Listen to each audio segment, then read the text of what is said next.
ब्रह्म मुहूर्त का रहस्य। कितना ही अभागा मनुष्य हो, सुबह 3 बजे से 6 बजे उठकर ब्रह्म मुहूर्त में यह काम करता है तो उसकी फूटी किस्मत भी चमक जाएगी। यह कहानी भगवान शिव माता पार्वती को बताते हैं।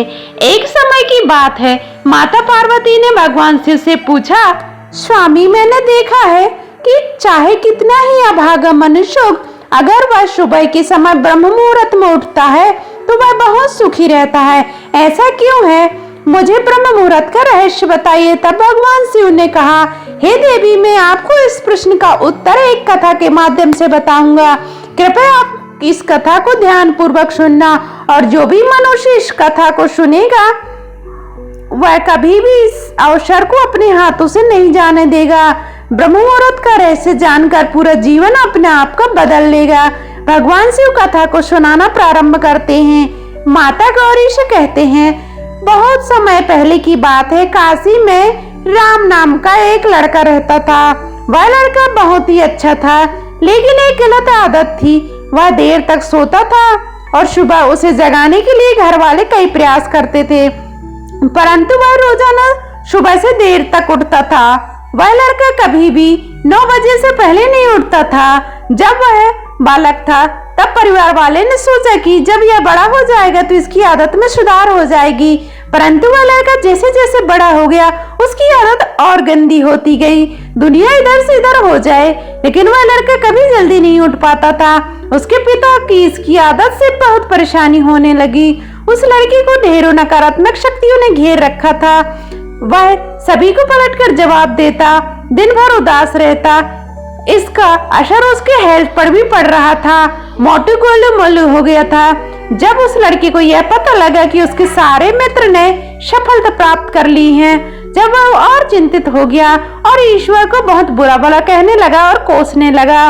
बार बार यही कहता कि मेरी किस्मत खराब है, परंतु उसके पिता अच्छी तरह से जानते थे कि उस लड़की की असफलता होने के कारण क्या है। भगवान शिव ने कहा, हे गौरी, फिर एक दिन की बात है, उसके पिता को किसी सन्यासी के बारे में पता चला। उसने तुरंत ही अपने बेटे की समस्या को लेकर उस सन्यासी के पास जाने का निर्णय लिया।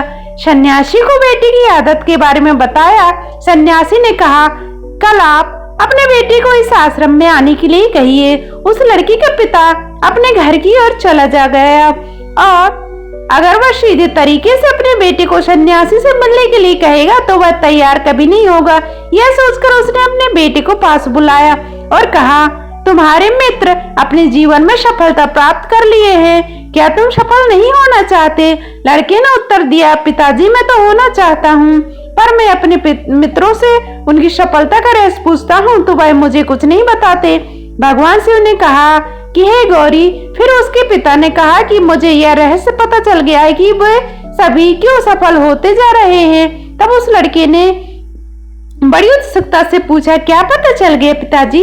कृपया करके आप मुझे बताइए। उसके पिता ने कहा, कल सुबह तुम्हें एक सन्यासी के आश्रम में जाकर उनसे मिलना है। यदि तुम वहां रहकर समय से पहले पहुंच गए तो सन्यासी तुम्हें ऐसा मंत्र बताएंगे जिससे तुम सफल हो जाओगे, परंतु एक समस्या है। लड़के ने कहा, पिताजी, मैं कल पूरी रात जागता रहूंगा और सुबह सन्यासी से मिलने जाऊंगा। उसके पिता ने कहा, ठीक है, तुम वहां जाकर उस सन्यासी की आज्ञा को मानना। पिता की बात सुनकर वह लड़का बहुत अधिक खुश हुआ। जीवन में पहली बार रात्रि में जागता रहा, परंतु थोड़ी समय में उसे नींद आ गई। वह सो गया। फिर अगली सुबह जब उठा तो उसे पता चला कि सन्यासी मिलने का समय समाप्त हो गया है। उसके पिता ने लड़की की तरफ देखा और कहा, तुम जीवन में कभी सफल नहीं हो पाओगे, जाओ और जाकर सो जाओ। पिता की यह बात सुनकर लड़के को बहुत दुख हुआ। उसने मन ही मन सोचा, स्वयं को चुनौती दे डाली कि कल सुबह कैसे भी सन्यासी से मिलने अवश्य जाएगा। उसने अपने पैरों में एक छोटा सा घाव बना लिया, जिससे कि दर्द के कारण उसे रात भर नींद नहीं आई। भगवान शिव ने कहा, हे गौरी, यह तो ऐसा पहला अवसर था जब उसने अपने जीवन में पहली बार सूर्योदय देखा था। वह तुरंत ही तैयार होकर सन्यासी से मिलने के लिए चला गया। आज उसका अनुभव कुछ अलग ही था। वह बेहद शांत महसूस कर रहा था। चलते चलते वह लड़का जैसे ही सन्यासी के आश्रम पहुंचा तो उसने देखा कि सन्यासी उसके सभी शिष्य ध्यान लगाकर बैठे हुए थे। भगवान शिव ने कहा, हे गौरी। फिर जब ध्यान का समय समाप्त हुआ तब लड़का उस सन्यासी के पास पहुंचा और उन्हें प्रणाम करते हुए बोला, आपके पास कोई ऐसा मंत्र है जिससे मैं सफल हो सकता हूँ? कृपया करके मुझे वो मंत्र बता दीजिए। मैं भी अपने मित्रों के समान सफल होना चाहता हूँ और अच्छा जीवन जीना चाहता हूँ। भगवान शिव ने कहा, हे गौरी। फिर सन्यासी मुस्कुराए और बोले, अच्छा तो तुम वही बालक हो। तुम्हारे पिताजी मुझसे मिलने आए थे, उन्होंने तुम्हारे विषय में सब कुछ बता दिया था। मैं तुम्हें वह मंत्र अवश्य बता दूंगा। परंतु अब लड़के ने जैसे ही परंतु शब्द सुना तो लड़का घबरा गया। उसने पूछा, परंतु क्या गुरुदेव? तब सन्यासी बोले, मैं तुम्हें वह मंत्र बताऊंगा, परंतु अगले 21 दिन तक तुम्हें मेरी आज्ञा माननी होगी। मैं तुम्हें वह मंत्र 21 दिन के बाद बताऊंगा।